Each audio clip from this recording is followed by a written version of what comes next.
how to enable spatial audio on your Android phone for a more immersive sound experience. Don't worry, in this video, I'll show you how to turn it on in just a few simple steps.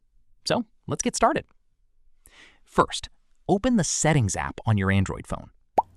Now, tap Sound and Vibration. Scroll down and look for Sound Effects, Audio Effects, or Spatial Audio. The exact option may vary depending on your Android device.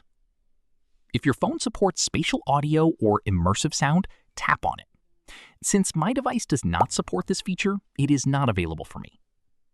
Now, simply turn on the toggle if you have this option feature enabled. For the best experience, connect a compatible pair of wired or Bluetooth headphones, as spatial audio may not work through your phone's built-in speaker on some devices. Once enabled, your music, movies, games, and supported apps will provide a more immersive surround sound experience. That's it! You've successfully enabled spatial audio on your Android phone.